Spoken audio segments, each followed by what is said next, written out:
And so did Jim Riley, Joe Zillig, Harry Race, Bernard LaChance, DJ Dave, Pearly Tiquin, One Elton Anderson, Don Wiley, 1961 Amphibious Bassman, Mitted Bat 4, Blue Boy Boxes, let's see, Robo Rapist Night, Red Randy, Red Gordon, and Ellery's Jamal Bilbao.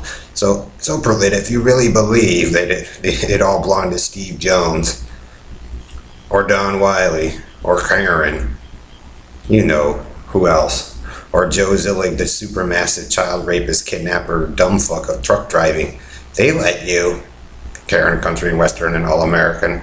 So like I said, Perlita, you and Bernard de la Carney and the rest of your, ghetto life of lies of copycat and steal of Greg Faust's idea, mine, and whoever else's, they let you go back to your farm with them and rule over your grazing cattle of fat. And can't do it bitted steal of the bitted Ellery's and his stolen Google and you guys' super massive dumbfuck rapist farm of stupidity with Joe Zillig of dumbfuck and the robo rapist liar. Because if you're that fucking stupid, Perlita, to want to live the way we do now because you want to be a proud cowboy country and western Indian, cut open and shit stank and dumb, you're proud of what you did, makes you a dumb fuck.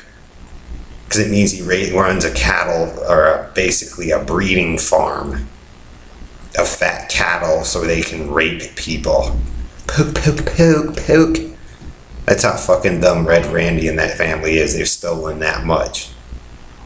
That's how big of a problem you are, Perlita, with Jonestown and the Negroes, because they do the same fucking shit and then turn around and claim they're trying to fix it.